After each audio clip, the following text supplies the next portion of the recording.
Welcome to Golf in the Cosmos, where physics meets the fairway and the universe takes a swing at your mind. I'm Kevin Hammond. This is my brother, Andrew Hammond. How are you? Hey, doing well. It's been a good week. All right. The last time we played golf was, Saturday? Yep, Saturday we played 2 rounds separately this time. Yeah, we were not together. No. But it was still both successful rounds, I think. Yeah, I mean, I played Brookside in LA at the Rose Bowl. I shot 79 on course number 2, Nay.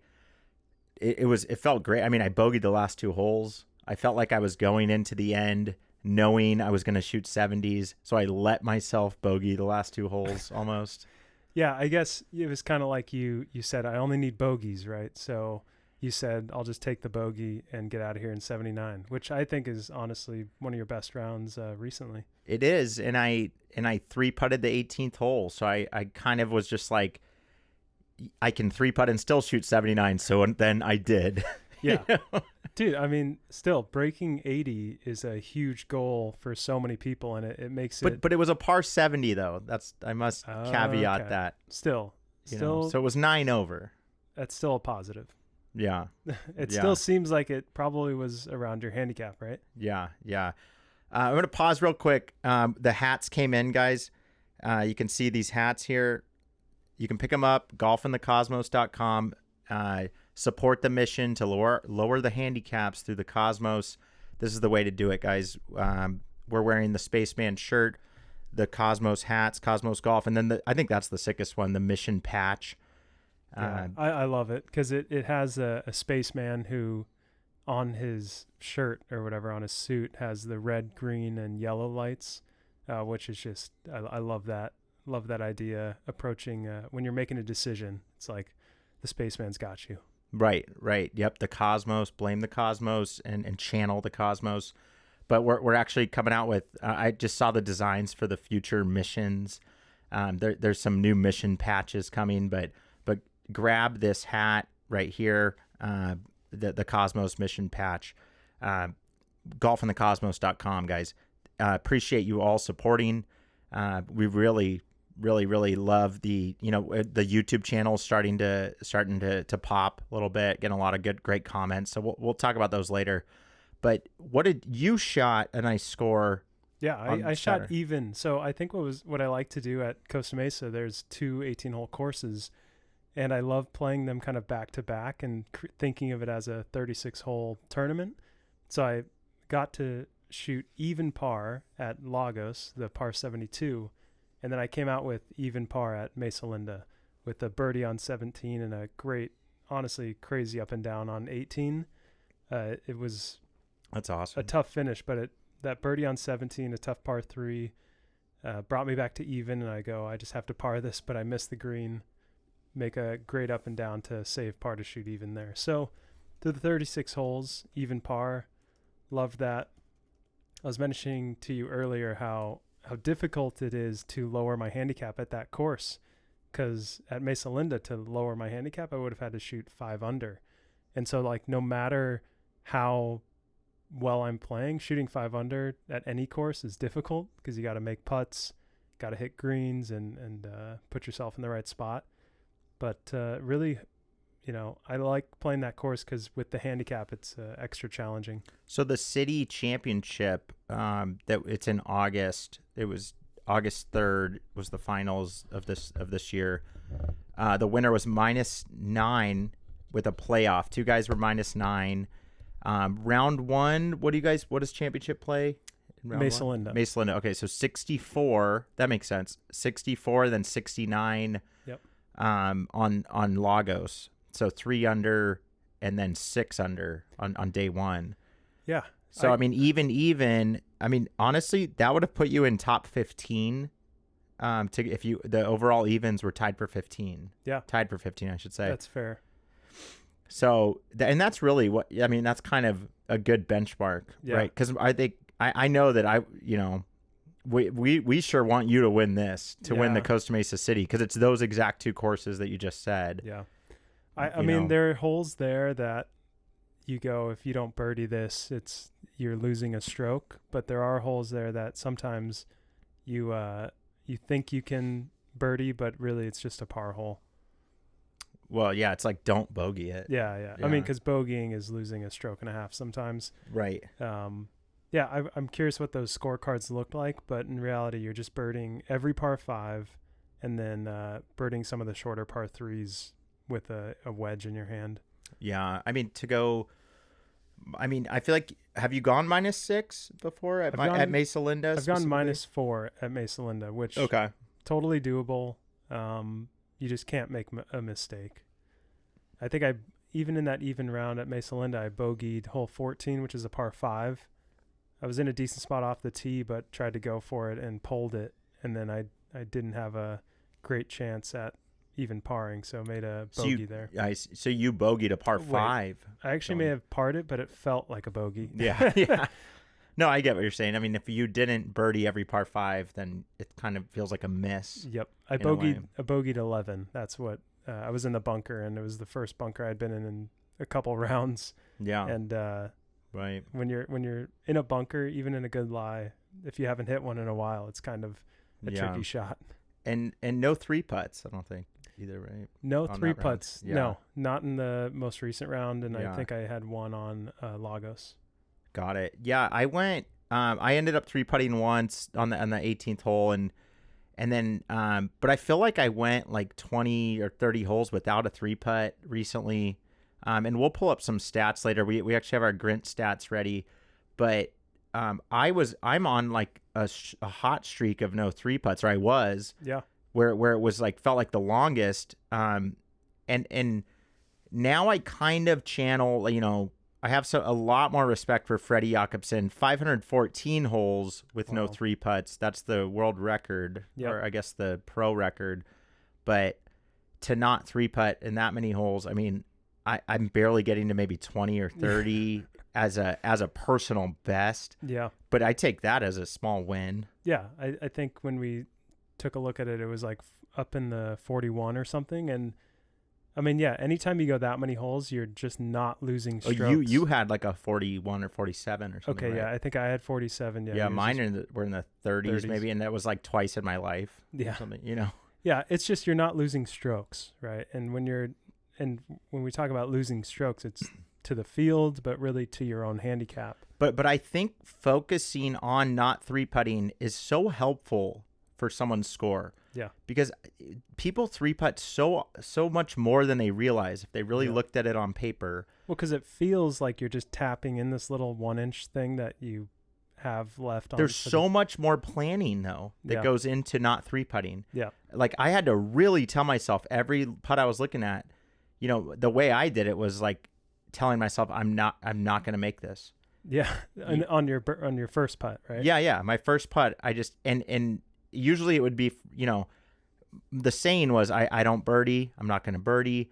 But then I realized I need to do it even if it's for triple. I need to go, I don't triple. I don't triple. You don't one putt, really. Right. It's like you don't make any 1-putts, because what that does is give you a chance at 2-putting. Yeah. Because you put it around, the hole starts to get bigger and bigger, and you start to go, okay, I'm not going to make this.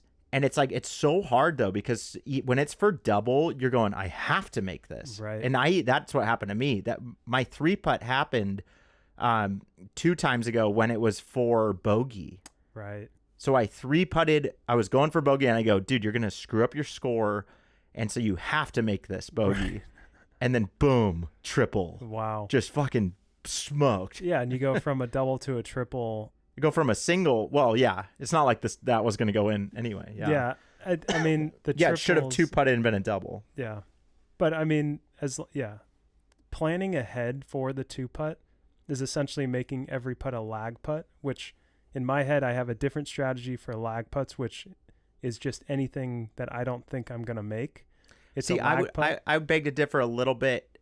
I don't think of them as lag putts. I just go, you're not going to fly it by, and you're not going to be extremely short. Right. I mean, I think that kind of defines how you treat a lag putt, which is you make the hole bigger. It's a 3-foot hole, a 3-foot ellipse on the green, and you approach the breaking of the putt rather than it's going to drop in the hole. but it's going to die Right. in that circle. I see. Because when you're trying to make a putt, sometimes the die point is 4 feet past because you want to make it. But if you can actually just die it in that circle, it's a different approach from your stroke, from the way you read the putt. Right. Yeah, and that's so important for it to take the break and then die in a place where you can make that second putt. Yeah, to me, it's kind of like when you hit a chip shot, you're not thinking of driving it to a spot and then like that's your goal. It's okay, it's going to drive to this location and then release to a finishing spot. And when you're hitting lag putts or putts that you're not trying to make, you're really just, where's that release point? Where does it lose that initial energy and start rolling on its own to then release by the hole? Yeah, it's just funny to me that you call it lag putts, but it's like, isn't that every putt for a 9+ handicapper? Yeah. I mean, well, an interesting, we're not going to make it. If we do, it's just luck, maybe. Yeah. I think an interesting fact is when I call it a lag putt, it's something that will miss below the hole. Because if you were to miss above the hole on a breaking putt, what that means is you're above the fall line, right? So you're going across the fall line and it's missing above the hole, and then you'll have a breaking putt coming back. But with a lag putt, if you miss low on purpose, you can actually give yourself a straight uphill putt coming back, making, even if it's 4 feet, a very easy putt to make. Right. You're ensuring that second putt is, pretty straightforward. Yeah. And that kind of falls into this idea that don't try to make it. Yeah. When you're trying to make it, often we say don't miss below the hole, don't miss short. But like with the lag putt, that's exactly what you want to do. It's like sometimes if you don't want a 3-putt, you might want to miss below the hole. Exactly. Because you know that it's going to maybe stop at a spot where you can work with it. Sometimes above the hole, there's a big kicker. Yeah. And it's going to kick. It's going to really pick up speed. And then if there's a kicker, your putt coming back will be breaking. It'll be another kicker, right? And then now it's like... That's how we get to 4 putts. Oh, my gosh. Especially when you try to make 2 of those in a row. Oh, yeah. And you don't accept a 3-putt. We've all done that. Yeah. Especially the 9 handicappers out there like me. I see 4 putts coming from someone hitting their second putt and it misses, and they go up and try to just tap it in with one hand. Well, yeah. And then they miss that, and we go, you got to count that. I think somebody did that we were playing with. Well, he's like, do you count that? We go, yeah. I mean, I get that. I'm more talking about like a legitimate 4-putt. Yeah. Of you have a swinger to another swinger to another swinger. You know, and then you're like, okay, and then by the third one, you're going, okay, maybe I should just like let it die next to the hole. It's like, yeah. Maybe you should have let it die by the hole on the first try. Dude, I think hole 5 at Spyglass, they play it once a year, and only one round. You're lucky you've played there. I haven't. Got to play there, but hole 5, it's like on the ocean, and the green has this massive tier, and the green is tiny. So like I got on the green, and I think I 5-putted because like it rolled down the freaking thing. Which hole is this? I think it's 5. It's 4 or 5 at Spyglass. Wow. I think it might be 4. And this is like Pebble area? Pebble Beach. Yeah. Monterey. Yeah, Monterey. And the tee shot's easy. You just take 3-wood. Then you have a wedge, but the green is like Mesa Linda sized and then is undulated like crazy. And you'll see if they show it on TV, you don't see the undulation. But it's impossible on videos to see undulation. I really want to go to Augusta because everyone talks about how hilly it is, but on TV you just can't see it. Yeah. No, I was watching some YouTube golf the other day, like the DOD King, and there's this hole where everyone is just like, that breaks, and it's like breaks so much. Yeah. And you just can't even see it on video. No. It doesn't do it justice at all. No, you can't see that. But okay, so let's get into how has it been lowering our handicaps, right? Yeah. That's kind of, and we want to pull up some stats to talk about that. Yeah, I think one of the thoughts, I'll pull it up right here.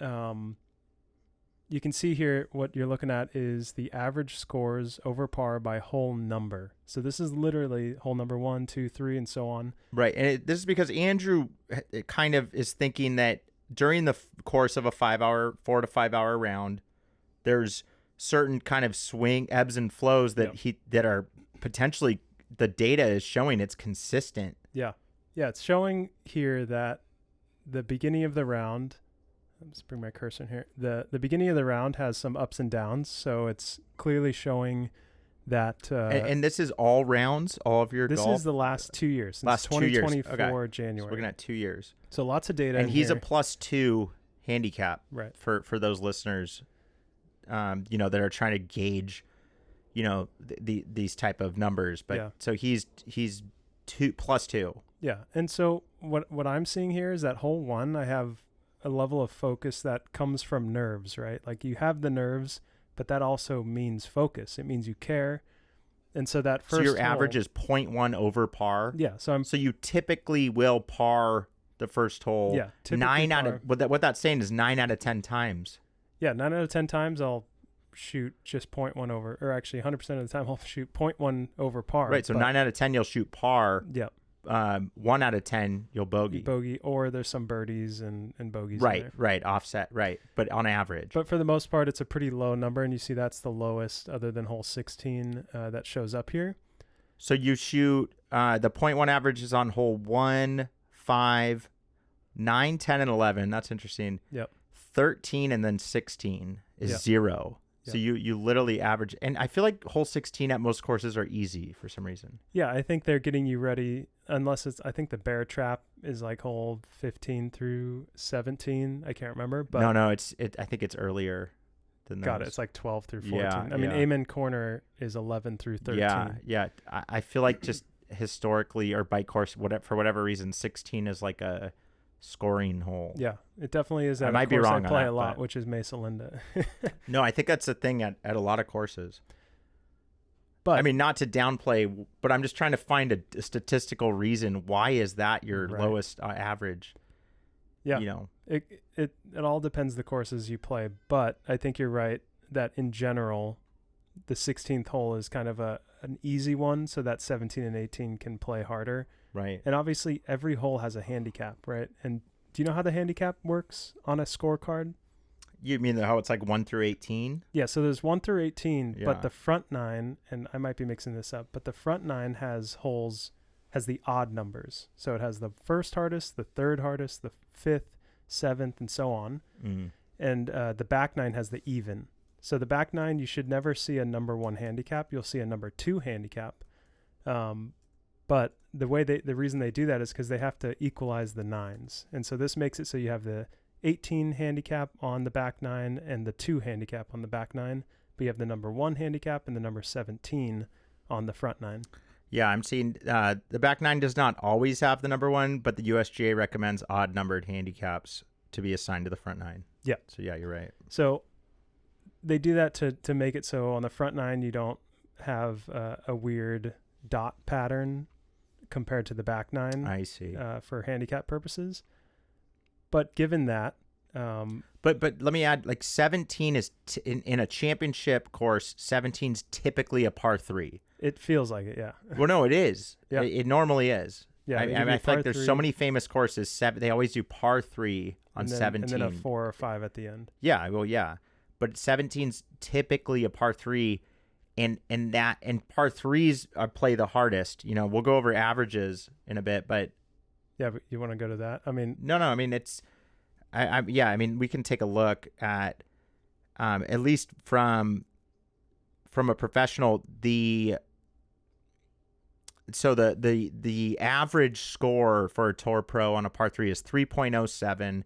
On a par 4, it's 3.89, and on a par 5, it's 4.42. So the average is, par 3s are the only one that the average is over par. got it. Yeah, Right, that makes for sense. Tour Pros. Because it's pretty hard to get a 2. Yeah, but continue.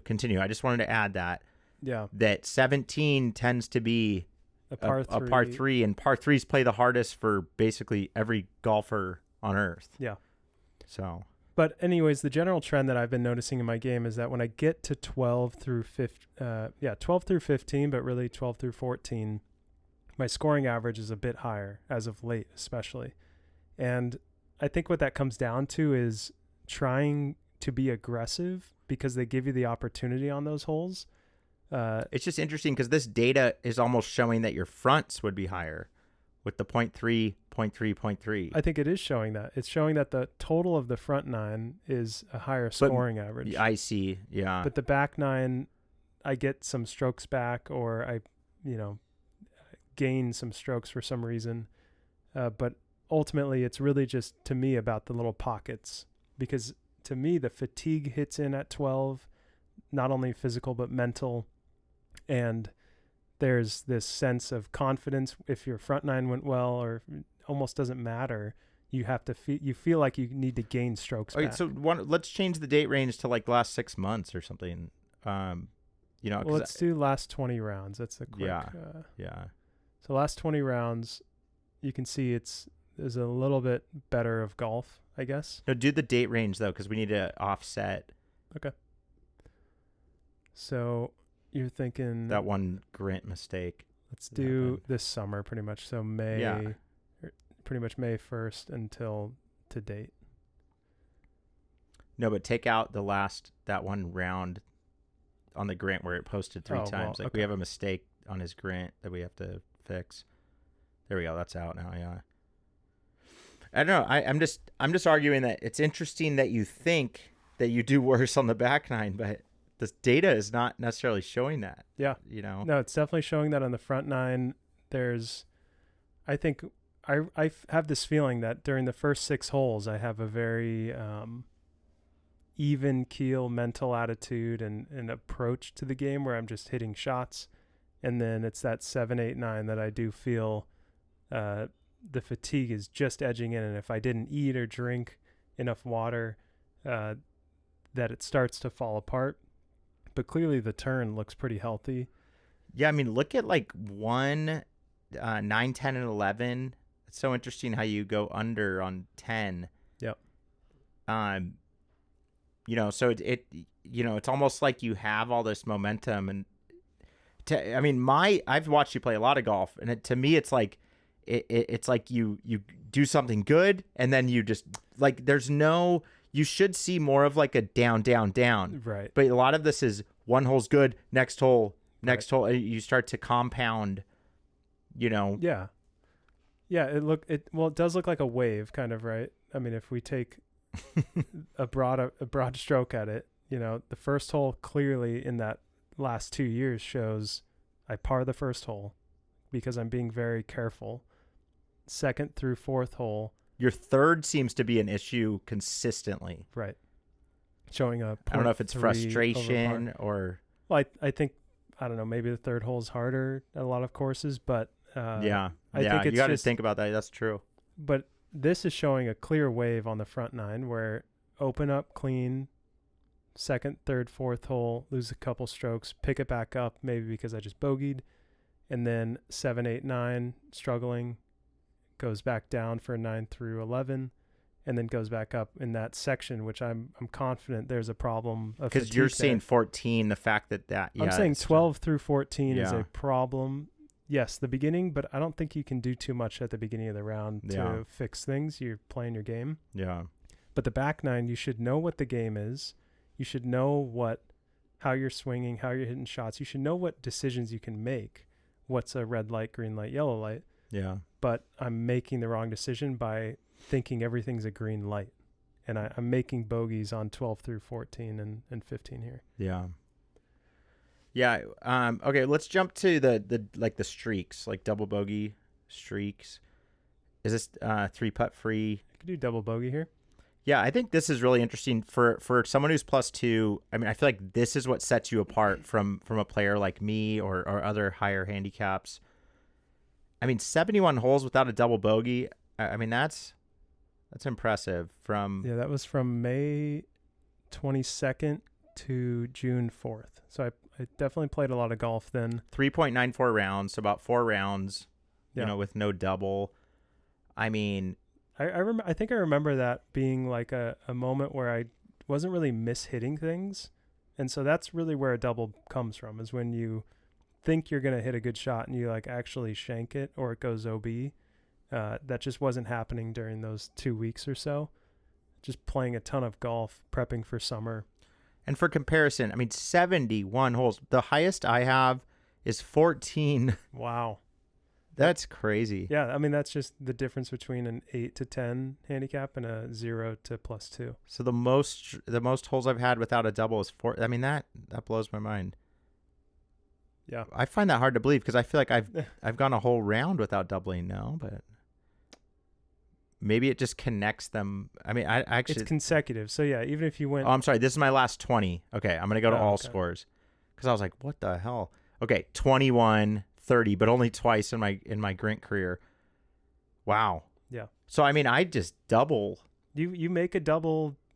Clearly Like every, one. I'll make one once a per round. round though. I mean, yeah, that's not wrong. Yeah. I'm on a 10 streak right now. Before that, I went 11. Jesus Christ. I mean, that's kind of mind blowing to me. Yeah, my average is 14.7 holes between doubles, but that's over. Yeah, the last 2 years. Yeah, and my average is 6.5 holes.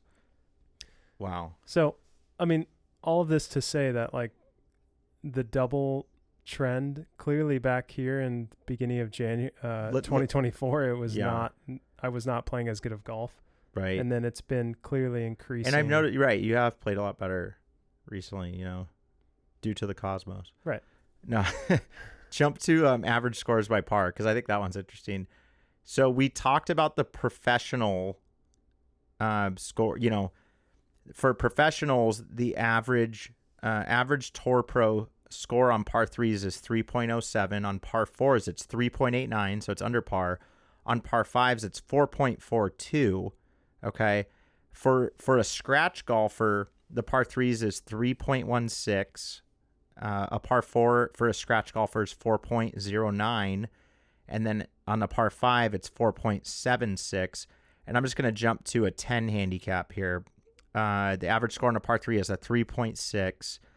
On a par 4, it's 4.67. And then on a par 5, it's 5.53. And this, Andrew, what are you? This is 3.3 on par 3s, 4.2 on par 4s, and a 5 on par 5s. And this is over the last 2 years. So I think if I went over the last year, it would be a little bit lower. But so you're okay. Yeah, okay. Yeah. So mine's in line with scratch, a little above scratch over the last 2 years. Yeah.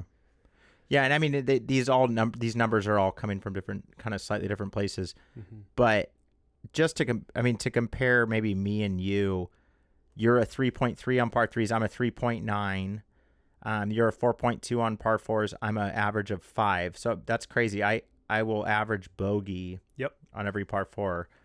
And then I'm a 5.9 on par 5. So I really struggle par 5s. I have a lot of – that might be like my, Well, the quickest place for maybe growth, I should just start hitting 6-iron on my – I think you're par 5s. you're okay on par 3s. Like you're just over half a stroke, which Right. makes sense. Right. Par 4s, you're 0.8 of a stroke away from me. And that's where you could – if you want to get to But I think those are the hardest.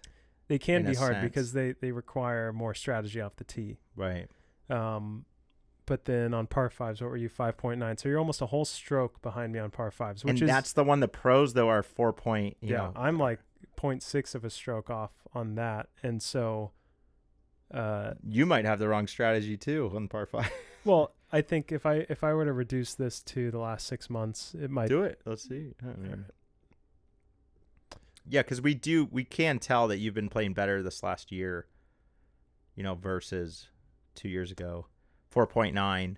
Yeah. Yeah, so 3.2 on par 3s in the last 6 months, 4.1 on par 4s, and then 4.9 on par 5. So I've lowered it by a tenth of a stroke compared to the last 2 years. Mm-hmm. But I think the par 5s depend most on your driver distance.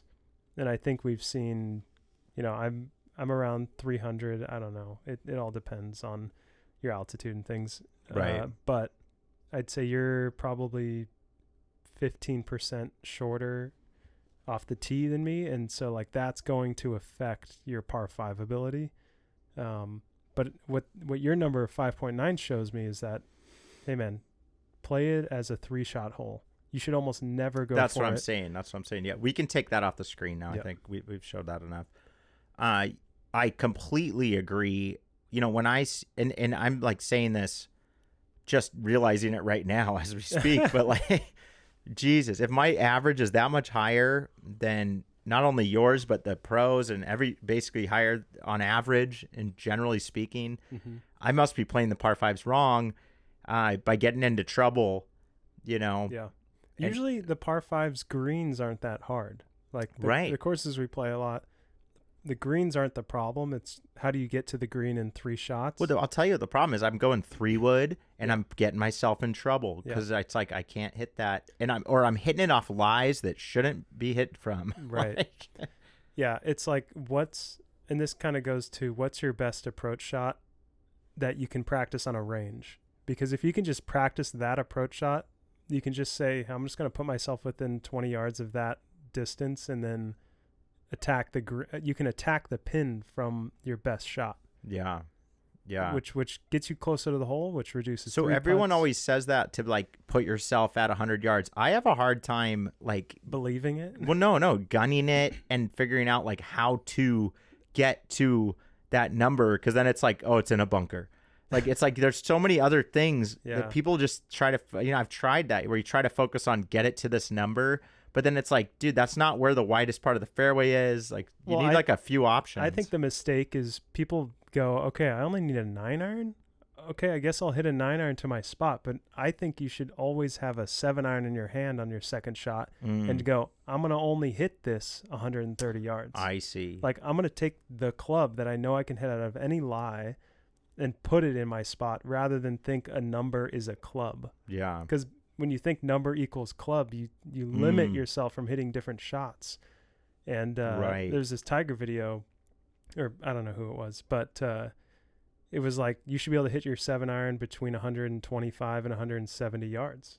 Like you should be able to at least try so that you don't have to pull a different club on your second shot in a par 5. Because I think what happens to people is they go, wow, my layup spot is only 110 yards away. Like, why would I hit a 110-yard shot just to hit another 110-yard shot? Because it seems like a baby move. Like, why wouldn't I go for it? But I think if you, instead of thinking 110 is a gap wedge, you just go, I'm just going to take my 7-iron and put it. Because it's like, I know I can hit this 120 or 110. Yeah. And there are stats where YouTubers have said the data shows that the closer you can get up to like 35 That's what yards. I was going to bring up. I have a buddy who took that to heart and he really lowered his handicap. He's like, I'm trying to get to the green sooner than later. Right. So that's one, maybe that's a certain type of handicap that can do that. Yeah. I mean, it's kind of like on your second shot, you shouldn't have a longer club than your 5-iron in your hand. And if you ever have to grab more than that, those clubs are really just for long par 3s. But because you get to tee it up. But like, if you're telling yourself I have to get my 3-wood out to get near the green, you probably shouldn't at a 8+ handicap. Right. I like what you're saying though about like just because to get to that number, it doesn't mean you have to hit a 9-iron. Maybe figure out how to drive a club like a 7. And just get some. Because sometimes the 9s and pitch, like when they can just fly left or right. Yeah, because you're out of weird lies. Dude, they just don't behave the way they do when there's a green in front of you. When your layup zone is 50 yards wide or 25 yards wide, you don't approach it like a par 3 or an approach shot. You don't need to. Yeah, you don't need to. So why would you take a scoring club to lay up? Right. You're not scoring, you're laying up. And the ball's not teed up. No, so take your layup club, which is let's call it an 8-iron. Like that sounds like the easiest club to hit for me from a par 5, no matter where I am off the tee. Right.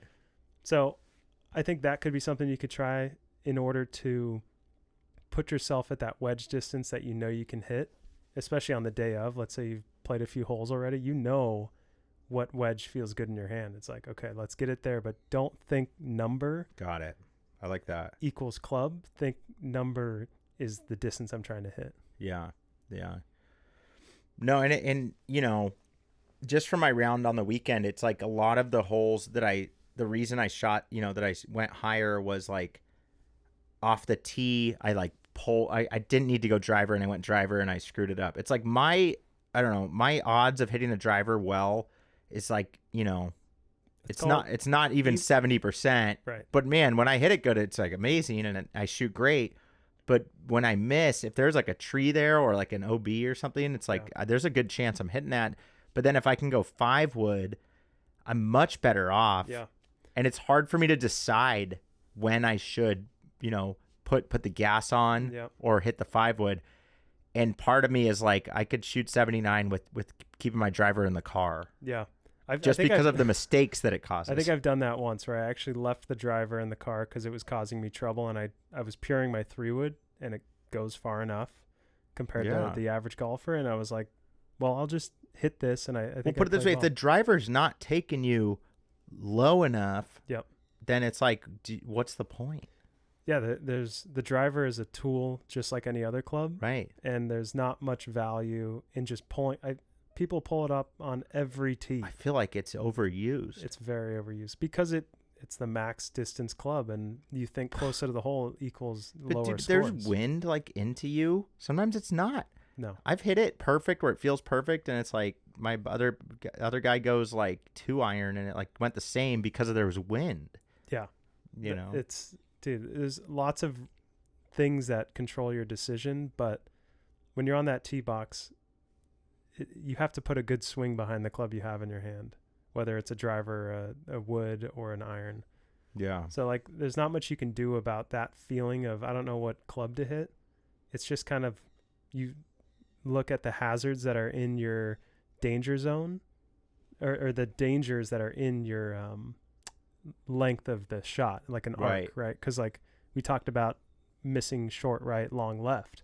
The same thing happens off the tee. So you want to look at that ellipse on the GPS top view and go, okay, hole 7 at Mesa Linda, there's those bunkers on the short right, and I go, well, I can carry those every time with driver, so I'm just going to miss right because OB is left. So like, I'm not going to take the swing that could duck hook left. Yeah. And you kind of a lot of it's line. You're right. Yeah. And then we've talked about this before on tee boxes. Like, they give you space to move left and right. That's not for no reason. Oh no, you can actually create different angles by setting yourself on the different parts of the tee box to where you limit the errors by saying, okay, if there's an OB left and I teed up on the left of the tee box, naturally you're going to miss right, because like, you can't miss left when you're on the left of the tee box. Interesting. Oh man, I feel like I always go to the right because I'm playing a cut, but it's if there's OB left, I need to just take a totally different look. Scoot it over to the center at least. Yeah, and then now that would help me. That would actually help me. Yeah. You're now more open, and if the miss is open on the right, then you're good. Got it. Yeah. So this journey of trying to lower our handicaps, we're trying to we're finding it. I feel like we're getting closer. And I'm glad we got to chat about those.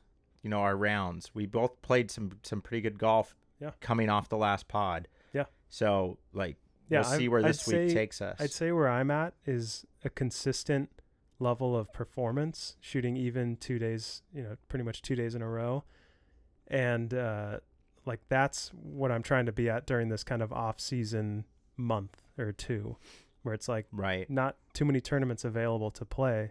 I just need to get my baseline to this, to scratch, and then to go lower. It's just a matter of performing at the right time. Yeah. Oh, dude, I think you're on your way. I mean, you're putting up some good numbers.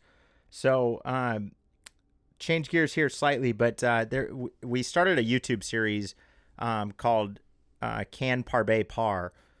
So it's our buddy Parbeh. He's a real character, and I offer him like different amounts of money. Like last time it was $500. I'm like, I'll pay you $500 if you can par. What did he end up making? Like a triple? He doubled. But basically, once he gets past par, I kind of stop filming. so it's like I think he may have doubled or tripled. But it's funny when you put the pressure on him. And this guy's a total character. So Can Parbeh Par. So we're gonna call him right now, and we're playing tomorrow. Nice. And at Oak Creek. And we're gonna put him on for last time it was $500. I think I'm gonna lower it to $100. I'm gonna just have a $100 bill. But it's funny when you put the pressure on him to par. So we'll see if he answers. Let's see.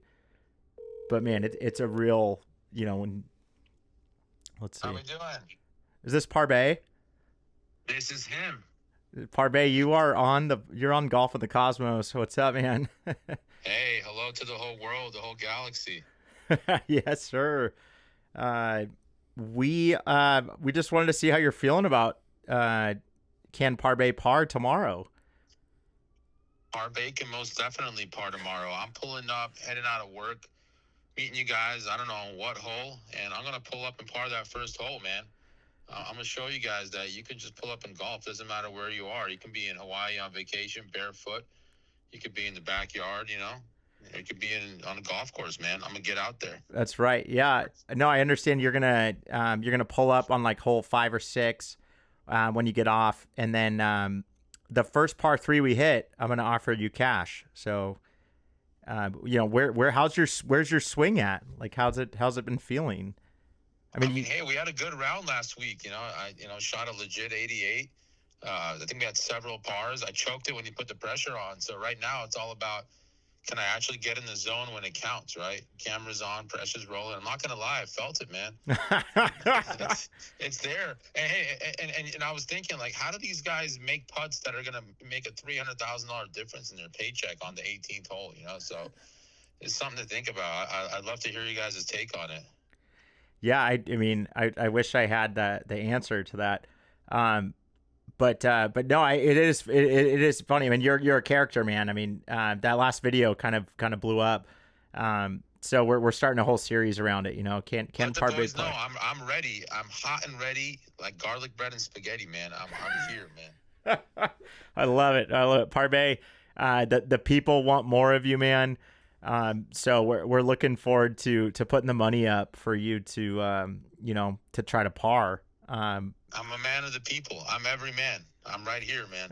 I love it. Well, Parbeh, you can check out these videos on YouTube, the Can Parbeh Par series. We don't tell them what hole it's going to be. We just randomly throw up money and say, hey, if you par this hole, I'll give you $100. And all of a sudden you watch the pressure hit, so it's, Let's get it, man. The office warrior is going to be pulling up. All right, Parbeh. Thanks for taking the call on the pod, man. We'll see you tomorrow. These guys, take care. All right. Yeah, that's great, man. He's a character. It is funny though. He was parring like every hole before that, and then I put him on camera. Wow. Offered him the 500, and then just pulls it left. Yeah, it was like a snap hook to the left. It was. Oh yeah. It was no par zone. Totally. Yeah. I mean, it was like. He wanted to do a retake. I'm like, dude, you can still par from there technically. So I mean, it's possible. It's possible. So let's jump to another subject here. So the Robb James record. This was 540 something holes in 24 hours. A lot of our followers think it's BS. They go, there's no possible way. And it is like a minute, it's a hole every like minute and a half or something. But I found a video of him talking about it actually. And I messaged him. I think maybe we'll get to bring him on the pod one of these days. But this is interesting though. So everyone can just kind of listen to, this is from Robb James' point of view. So let's just hear what he has to say about it. I mean, this is the world yesterday record. On the show, we got having a discussion about world records and the Guinness Book of World Records. But you have, and I Matt at the Garrison, this was his idea, Rob. So if you're peeved, right, it's Matt. He sent us a photo of your certificate for your Guinness World Record. So I'll just set you up there for the story of your Guinness World Record. Yeah, I mean, it feels like another couple lifetimes ago. The adventure started in 2001. I'm sure over a lot of beers, which was pretty common back then. I love that he's drinking beers. Sitting on the balcony.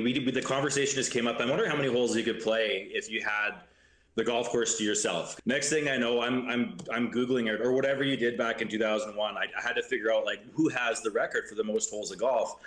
And I discovered that the record had already been established, and it was done back in 1990. And the record at the time was 846 holes. And of course, my brain was just like, that's impossible. Like, there's no way you can do that. Right. And all of a sudden, my brain just went, man, I'm gonna give this a shot. But anyways, I gave it a go. It was an adventure for sure. My body and my brain was not prepared for the undertaking, and it was very evident early on that the math didn't line up. I was not going to break this record. 729 holes was year one's attempt, and wow. It was cancer fundraiser for the Canadian Cancer Society. So they were the big winner regardless. And then I got talked into it to do it again. So, and it turned into a four-year journey. It just was it was one near miss after another, to be honest. I never intended for it to be 4 years. Fourth attempt, 2004, I had a backup date in place. We'd learned everything. Yeah, I was successful. It was absolutely incredible to kind of get through it finally. I broke the record with about 9 minutes to spare. And then in the last 5 holes, I was 2 under par in those 5 holes because I was so jacked up on adrenaline, knowing that these 4 years are done. I had breakfast television from the A channel days back then. They were on site the whole time. I had so many people there that were, I had all of media's attention. So what part of your body was in the most pain after 851 holes? God, you know what? It was a combination of everything, like bouncing around in the cart. All my internal organs were like, I felt like I was going to puke for like weeks after because everything was off internally. So I learned a lot through that. I think going into the second, third, and fourth year, I had a cocktail of allergy medication, all the topical anti-inflammatories. I was standing on the back of a cart taking a leak sometimes. So you would pee off a moving golf cart? I did try it once. It was a bad experiment. Okay. But everywhere else. So that, ladies and gentlemen, that is Robb James himself. It makes me believe it a little more when he says that it was a cancer fundraiser. They shut the course down. The news was there. There's a picture of the Guinness World Record. I mean, but that's a lot of holes for 24 hours. That was 24 hours? Yeah. Wow. No, but I mean, and I saw in that picture, you can see a guy's driving the cart, which is what we thought, right? He's just jumping in and out. So I hope we can talk to him just to get more details, because that was pretty surface level. Yeah. Like these guys this is the Edmonton Sports Podcast. They already believe him, Like there's they have literally no conspiracy. So yesterday on the show, at all. we got having a So we'll see, like, for the Canadian Cancer Society. We'll see, like, now he gets to get questioned by like our followers who are, heavily now put it this way, now it's 2025. Yeah. We're like, a lot of shit back in 2024 was possibly BS, so I don't know, I mean, was the first record before that the 7 796? He only beat it by 5 holes. Wow. And it took him 4 years. So, but watching that does make me think that he did it a little more. No, I mean, it's in the Guinness Book of World Records, and he explained the story, how it took him forever to figure out. Yeah, it took him 4 years to do it. Like there was a lot of strategy right to how it's done. When he says like we figured it out, kind of like that's like a lot of things. That's like, how do you shorten the time between tee shots or between shots? And it was you know what club you're going to hit because you hit the shot exactly where you've hit it before. Because when you're talking about beating that record by 5 holes, you're talking about like having the club ready as you're heading there. You're talking about little timestamps. There's basically no 40-second shot clock. There is no shot clock, and you're actually making the decision before you even on your way to the ball. You're going, okay, that went here. We had someone tracking it, radioing in, right? Like, hey, you're gonna need a 7-iron here, whatever it is. Yeah, that's true. I know. Like, yeah, I'm sure they thought of every little detail. You're so right, because there's no way you can get there and go, what's my yardage? It's like, you better be getting radioed in what your yardage is. There's somebody ahead of him, most likely lasering it. There's got to be, yeah. And telling him exactly what to do. So he's just the one hopping off the cart, swinging right away, but with enough calmness to hit good shots. And so he's currently a club pro at some place in Edmonton. So like he is really good at golf. Yeah. That would be a prerequisite to doing this, because if you're just gonna hit it all over the place, dude, you're not gonna hit that. And his last 5 holes were 2 under. He said after he hit his first one over the record, he knew. And then he shot 5 under on adrenaline. Wow. Yeah, it's and pretty. He stopped with 9 minutes to go. No. That's when he broke it. Wow. So he was playing a hole like every minute and a half. As we calculated. Yeah. Well, all the comments on our post, they all break it down. It's like a minute and a half or something. I mean, there's a lot of different ways to cut the pie. It's crazy. And look at it. But yeah, I mean, but that was Robb James, ladies and gentlemen. I mean, we're gonna try to get him on the pod, but we actually found at least that, and that's like a podcast that hasn't been watched. Like that video has 20 likes or something. Wow. I mean, So yeah, that was like a finding it in like deep. I had to go deep to find that. But I'm like, okay, the guy's real. He doesn't work for the CIA. Like we have like, it's not all bullshit. I don't think. I believe it after seeing that. I had never seen that before, and it was enlightening to me to be like, oh, this guy has the wherewithal to explain it in that way. And yeah, the wording of his explanation doesn't specifically like say this happened in 24 hours or whatever, but based on that story, it's like he was trying to break a record for 4 years and he finally did it. And he said that he had failed attempts. So it means that he tried and he saw the curve of the line and he was like, we're not going to make it. And he stopped probably, but really, really impressive to hear him explain that story. 'Cause yeah, it sounds impossible. I'm trying to play like 1,000 holes this year, Right. Yeah. No, I mean, no, you'd be surprised. You can get to 1,000 quicker than you think. Yeah, you're right. But because you get 80 rounds or whatever. So right. But that is interesting to see that video though. I mean, for all the people, for the listeners out there who have been commenting about that's total BS. It's impossible. I mean, that's him talking about it. I'm trying to get him on to talk to us because I want to press him a little bit more on the details. Yeah. Specifically about that day, about the course. I'd love to know his strategy. Like right. That's what I want to get at more. Yeah. Who was driving? How fast was the golf cart? I want to get a little more into the physics of it too. Yeah. What kind of putter were you using? He didn't give himself the one putt. Like he had a hole out. Well, so my other question I have is like, if you hit it OB, or if you hit it into the trees, do you immediately put another one on the tee, or do you go look for it? Because it might be faster to just take a higher score. It'd be way faster to take a higher score and hit it into the fairway. Yeah. Right. Totally. But I doubt this guy's playing. I doubt that course. We should get a top-down view GPS. I've checked it. Yeah, it's pretty straightforward. Yeah, I'm sure it's like an open park kind of field or kind of course. No, it's a lot of trees. Really? Yeah, surprisingly. But I mean, if it's up in Canada, then yeah, there's trees. Yeah, it's in Canada. So more to come on Robb James, but I know we have teased that in the past pods. So I just wanted to talk about that. That's the world record for most holes played in 24 hours, 851 by Robb James, Edmonton, Canada, 2004, and it seems to be legitimate. Yeah. Even though a lot of the commenters out there would think otherwise. Yeah. So I believe it. So let's get a little more into. I want to change gears. Current events, right? This is kind of the first week that there's a legitimate, I don't even know if legitimate's the right word, but a high profile tournament happening. And this is the Hero World Challenge. This is Tiger's tournament. I love Tiger. I mean, I'm a big Tiger fan. I grew up, with my dad putting Tiger on TV and telling me like, watch this. And then you do watch back then and you watch something amazing. And it was almost week in, week out. So I'm possibly biased. I mean, I know there's a lot of Tiger haters out there, but I don't know how you can hate that guy. I mean, it's his accomplishments are just unbelievable. But anyways, he hosts this tournament.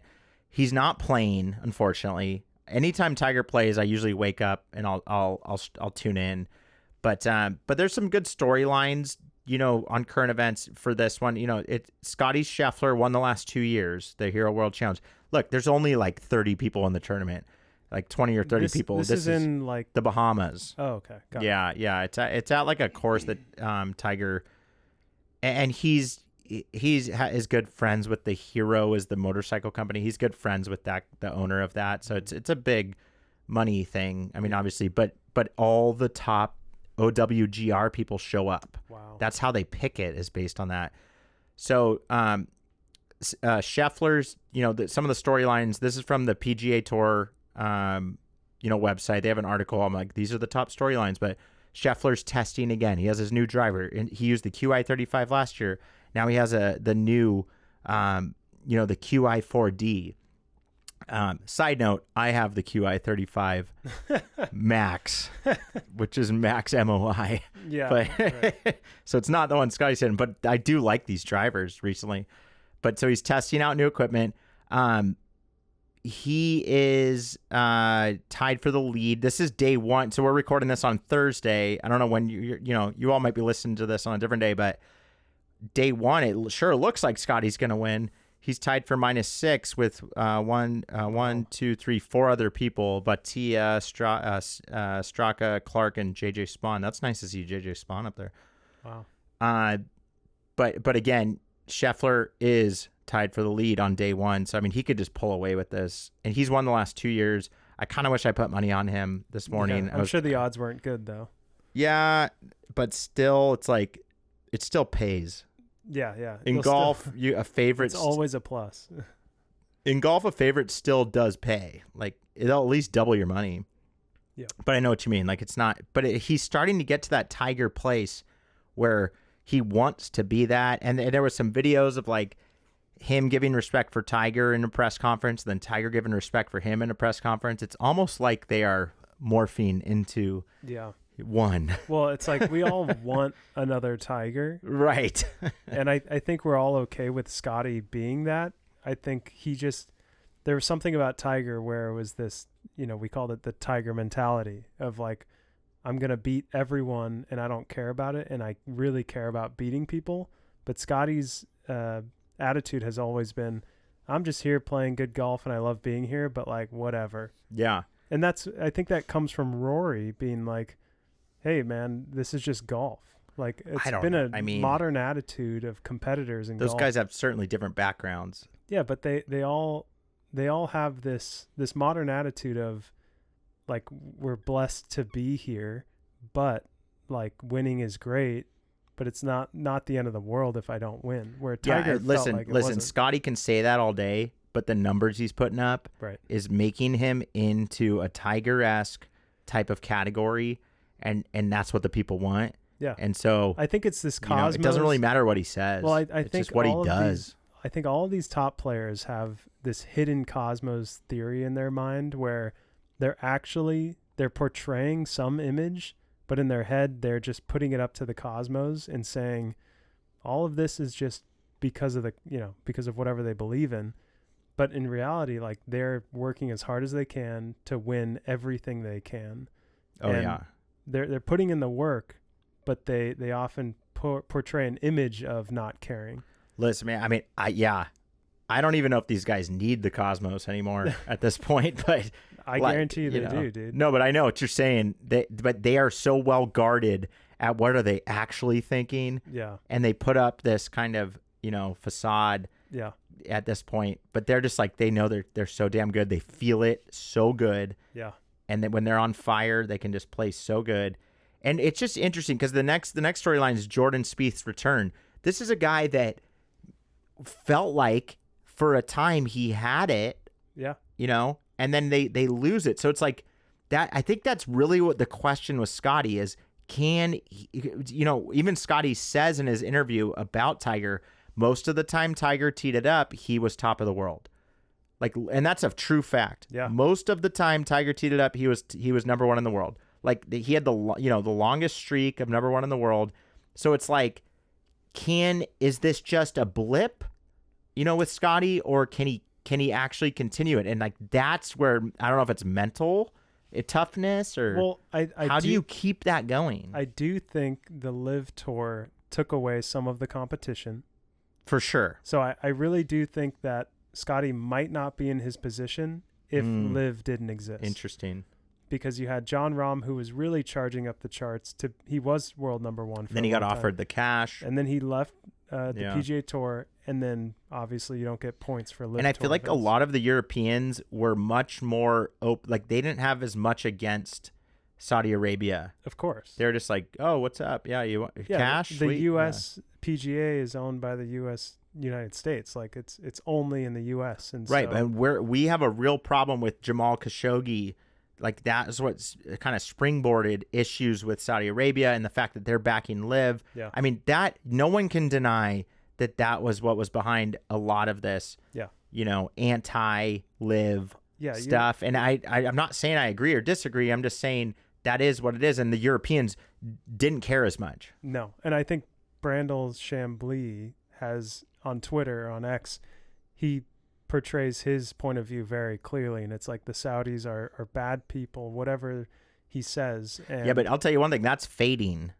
That's starting to fade. well, because they're starting to grow their control potentially of more things. Yeah, it's tough, man. I mean, we could talk about the bipure, whatever it's called, the split as much as you want, but let's just talk about, let's stick on the storylines here. So Spieth's return, he didn't play any FedEx Cup fall events, so he dropped from 54th to 61st. So he's still good as far as staying on tour. But what's interesting, he dropped one spot out of the Aon Next 10. That would have given him a spot into the first 2 signature events. So although he's a lock into the Pebble Beach due to sponsor exemption, those outside the top 60, Spieth he'll need an exemption to play the Genesis. So it's like he should have been playing in the fall, but he didn't. Well, because he knows he's going to get an exemption. Right. Why wouldn't right. you give Jordan Spieth an exemption into the Genesis? Yeah. No, you're right. And that's why he didn't play during the fall. Billy Horschel. Sorry, did you have more on I was Spieth? just going to say, I just feel like a lot of these guys who are veterans, they weren't veterans 10 years ago, but they are now. They're just resting on their laurels because they know the competition isn't coming. Because it's such a walled garden to get into the PGA Tour that these guys who are big names, they actually don't have to worry about it now because the pool is smaller. Especially with Liv. Right? Yeah, with Liv especially. Yeah. They lost Cameron Smith. I mean, come on, that guy won the Players. He was so good. He could have been so good on the PGA Tour, but he left. And you just don't see him as much on Sports Center or anything. No. And it's all whatever it is to limit their visibility. And they don't get OWGR points. Nope. So it just kills them because that's how you get into the Hero World Challenge, because Tiger's pretty open. He's like, it's just all world ranking. Yeah. But that's kind of a low-key way of saying, like, well, it's if you do just the Live PGA Tour. if you do Live, you can't get in. You could do DP World Tour. So but you don't barely get any points for that because the competition is so but much worse. this is an ever-changing story. I mean, the politics change literally every month on this subject. Yeah. So it's really hard to but all we can do is look back and talk about what's happened. Yeah. Otherwise we would just be totally speculating. I'm just curious why we don't see more new names that become powerhouses. Well, over the last 4 years. What's the guy that hits it so far? Poltergeist or whatever his name is? No. That guy hits it so far. He's new. Yeah. There's definitely new guys that are coming out of college. That hasn't stopped. Yeah. But they seem to have a 2-year stint and then they just stay on the back burner because they can't beat Scheffler. Yeah.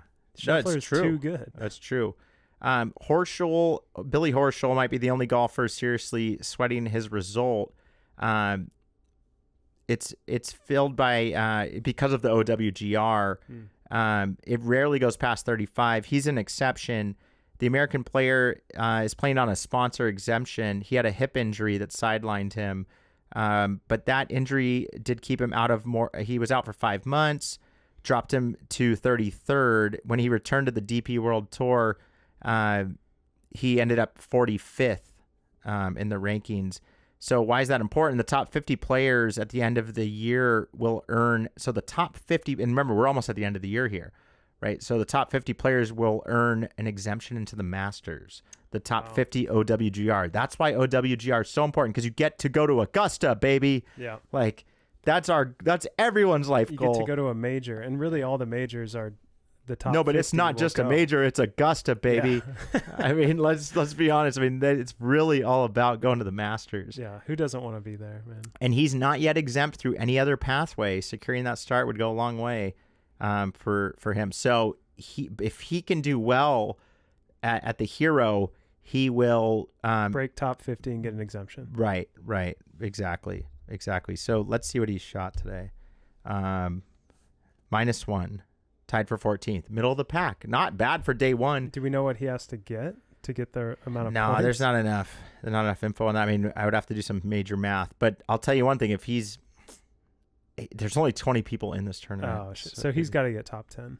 Yeah, but -1. At least he's not +2, like the last How are place there guy. 20 people in a golf tournament? Because this is just It's just a money grab. Yeah. Well, no, I mean it's a sponsor. It's a showcase. Yeah, it's a showcase know? of golf to kick off the season, because I probably in 3 weeks we have the first Hawaii. And it's I'll tell you what, Tiger's the host. Yeah. He can do whatever. He can be like, I want to have a small tournament and I want it to be awarded OWGR, and they're like, sounds good, man. Wow. You know, That's crazy. He's Tiger Woods. He's like, you get OWGR points for this. Yeah, and he goes. They go, I'll take it. And Tiger goes, hand picks Billy and goes, you deserve to get some points, so let's put you in. Right. Let's you know, bring but he can't get last though. No. I mean, he's got to break top 10. He needs to get like top 10 out of 20. That's what I'm saying. He's got to at least break halfway. You sure? Yeah, you would think the OWGR would put that into perspective. Like, well, if he gets last, we can't really give him much, Tiger. But I'm sure it's scaled. As much as he's trying, you know. Yeah. But so that's an interesting storyline. This is the best storyline. Keegan Bradley is in the field. Nice. He's got a mustache too. Yeah. He had to change something after the Ryder Cup. I mean, let's see what he's at. Let's see. And remember, guys, this is Thursday, so this is just day one. Help me see. My eyes are not good enough. -5. Right -5. God damn, he did good. Tied for 6th. So he's basically second place though. He's one off. He's one off Scheffler. He basically did what Scheffler did. God, I love that. Love to see that. Go Keegan. Gotta love that. He said he was in a super dark place. Wow. Oh, dude, he was like very candid about like, you know, I mean, they got murdered at Bethpage. Wow, yeah, he lost the Ryder Cup. I mean, yeah. And the cool thing about that one was me and you have played Bethpage, Black. Yeah. And so that was so interesting to watch it, and like then to read all the articles after about like he apparently told them to not let the rough grow out as much. And it's like now it's all hindsight, but right. It's like maybe they should have let the rough grow out more. When we played it, the rough was so high. Yeah, it was probably 4 inches. I mean, it's just a incredibly hard course. Yeah, and then the worst is that these rumors about the practice rounds blow my mind. The Americans played 2 sets of 9 holes. The Europeans got there 2 weeks before and played like every day. Wow. I mean, I don't know what to believe, but that's, you know, people were on the ground reporting, you know, these things don't come out of nowhere. No, I think but that's supposedly we took it for granted. I don't know. We just thought, oh, we'll just keep the rough low and we'll be fine. You know, I don't really understand. Maybe. And then the greens were too slow, so they wanted to get them faster, but they couldn't. And apparently the captain can only talk to the grounds crew leading up to the Sunday before. Wow. So that's the only time that they're supposed to have words, you know, minced words, is the Sunday before. But it's understood that the host nation has influence over course conditions. Wow. These are all like things that it's like, but then people are like, well, you can still kind of talk to them. Like, yeah, you know, well, of course you can send messages through some other people. Right. I think the reason, I think Scotty played awfully from what I saw. He didn't win any match, maybe tied one, but I heard a good argument from a good buddy of mine that Scotty is so good at playing 4 rounds. He'll beat your ass on 4 rounds, but if you put him on just like 9 holes or you know, these kind of match play things end up being like 12 holes. Well, I'm curious what Scotty's scoring average is, which would prove that, and say his scoring average is literally the lowest, and over time he will beat you. But what do you mean? How does he win 6-7 events a year? Well, if your scoring average is the lowest on tour. That's my point. But is that conducive to Ryder Cup games? Probably not. Those are different type of ball games. Well, it's an 18-hole game. And really it's less because it's like if you win during 12, it's match play. I mean, it's like come out hot. Yeah. You have to play. It's not you win. It's not the way you win a PGA Tour event. Right. So that makes sense why. So you can't just blame Scotty, though. No, but I think everyone in the U.S. expected Scotty to win every match because he's better than everyone. Yeah. But obviously that didn't happen. But so, yeah, I mean, we could go on and on about why they lost or whatever, but fact is Keegan's back. He's playing. He looks forward to playing in 2 years or in a year and a half. Yeah.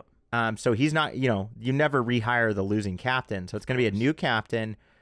I mean, I can't wait till it's Tiger as the captain personally. He was the captain in like 2018. No, he's never been the captain. He was a Yeah, he's a co-captain. He was a co-captain. Yeah, Tiger's never been the captain yet. That'll be the day, my friend. When Tiger's captain, it's like woo, let's go. You know, that'll make anyone fun to watch. Oh yeah, well they better win. It's almost like you don't make him captain until we know we're gonna win. Until it's guaranteed. Yeah. Which there's no guarantees in this game, but it'll be interesting though. But yeah, Keegan is he's just a better player. I mean, he proved it today in the Bahamas. Let's be honest, shooting -5. That guy is such a good player. Yeah, he's not old enough or ready to be a captain. No, he never was supposed to be probably, and Liv screwed it all up. Because. A lot of the captains and players were on Liv, but they did bring in Liv guys. Yeah. Don't get me wrong, but I think there was some captain issues with the guy, like the European captain was supposed to be the captain and then moved to Liv. Like there's a lot of things around that, but the last story about the hero, according to PGA Tour, is Akshay Bhatia's new caddy. So he's running a new caddy. So let's just quickly look. What did he shoot? Where's Bhatia? Let me find that. Oh, first place. Tied with Scotty. -6. So that new caddy. The new caddy worked. Yeah, it seems to be working. Joe Greiner, Homa's old caddy. Okay. And Homa has just dropped. Yeah. Gone down the tube a little bit. You see that guy walk around and you just go, he's going to explode. Yeah. Yeah. No, it makes you wonder. I know. But I mean, we just know by looking at your stats, you were like, compared to this year, you sucked last year. So it's interesting. How do these guys keep it up? Well, it's like you wonder where that peak is, and you can get better. Like we all sit around and play around and go, well, I could have done that better, could have done that better. But what are we actually going to change to make that better? And what I think happens with pros is they're peaking, right? They're winning tournaments, and then they go, well, I should make a change because something is falling off a little bit. Right. And becoming like something where they're actually losing strokes, and they go, well, like Victor Hovland, right? His short game is notoriously bad, but he worked to fix it, and like for 6 months or something, his short game strokes gained went up, and he started playing better. But he's still subpar in terms of the top 100 or the top 50. Right. So at the end of the day, like how do we actually get better? How do we head towards scratch? And what I'm finding is that, and I talked to you about this before, but like if I play Costa Mesa golf course, and I mentioned this, to lower my handicap, I have to shoot 5 under par. So like that fact means what I have to do to make my handicap better or get better is much different than what you have to do, because I need to play way more difficult courses and prove myself there, right, rather than play easier courses and say, well, I'm going to shoot 10 under par, because I guarantee you that won't transfer necessarily to a PGA championship course. Yeah. Yeah. Well, it will, but it's just hard, Well, no, because what I have to do to Mesa Linda to shoot 8 under is hit driver on these par 4s and drive the green. Yeah. So it starts to kind of blow up the strategy of general golf. Yeah. Like I need to go play a 7,000 yard course like Saboba. And shoot birdies there. And shoot 2 under there. And that'll lower my handicap easily. Right. Because it's an index of 74 or something. Yeah. Instead of having you have to drive every green. Right. Because that's like that, not what these guys are doing out there. Yeah. No. So I think as I move at a certain point, you need to start to play the courses that they're playing. Yeah. Literally. And so I think as I move into the winter, I'm going to need to build up a budget of not only money, but time to go travel to Arizona to play, because there's tons of good golf courses in Arizona. Torrey Pines. Yeah, go down to San Diego, but there's basically nothing in Orange County. I don't know. Well, no, there's just nothing that's public. Yeah, nothing, but Newport Beach has the Hogue Classic. But there's like nothing over 7,000 yards here. No, I know. There's just not San Diego has a good amount. Yep. And then Arizona has a ton, But yeah, Torrey Pines, TPC. I just need to be Arizona. asked to hit a driver 310 yards and then a 7-iron, not 310 to a green. Right. So, Yep. It's the truth. So I need to find those courses and go play them and really test my skills there. Yeah. Yeah. No, I couldn't agree more. You know, and for me, you know, at the higher handicap, I'm on my most recent streak of no 3-putts was the highest I've ever had. So I'm doing something right. Yep. So I'm going to keep that going with the putter and the mental part of, you know, not trying to make these damn putts, because it's like my average is 0.7 on the spectrum of all 10 handicappers. Yeah. So what am I thinking if I'm trying to make 5 birdies? No, you're not, sir. You better not 3-putt though, because that's what's making you a 10. So it's like maybe you beat that first. You beat that down first. Then you start getting more birdies. Yeah. You know, and we're at different places in our game, obviously. But there are definitely low-hanging fruit for everyone that you can attack first. That's a good point. And go after the 3-putts, and you kind of solve that. If you have 1 3-putt every 30 holes, like that's good.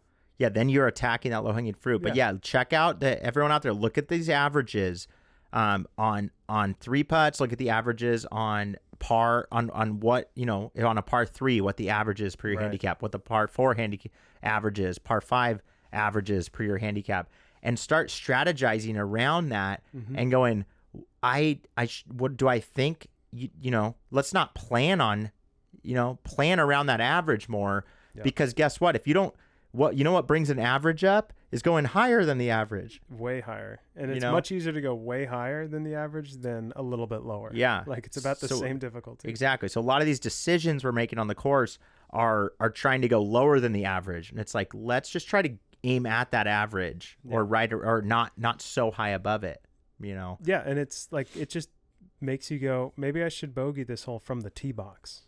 Oh yeah. I mean, that's hard to tell someone, but really hard. But that's why I'm more, find that from the data. So look at the average and then go, well, it's 5.7. So it's like, so it's not that I'm trying to bogey, but I will bogey this more, you know, 30% of the time, 70% of the time I'll bogey, but then 30% I'll par. So now knowing that, having the data, now what's my decision on what club am I going to hit off this tee? Okay. You know, knowing those numbers, what's the club I'm going to hit, instead of just par 5, take the driver out. Here we go, baby. Like, it's like, you're going to get a 10, you know? One time, and then that 110 will throw off your average. That's exactly. So it's like, you got to watch out for those averages. So I think that's a good one to end it on, though. And, you know, on this mission, thank you all for joining us on this mission. Check out golfinthecosmos.com. Get your merch. Thanks again for checking it out, and look out for the new videos coming out on the YouTube channel. Those are starting to pop. The Parbeh Par, that one's gonna be really entertaining. I'm looking forward to tomorrow to filming that. So that'll be fun. Andrew, it's a pleasure. Thank you. All right, peace.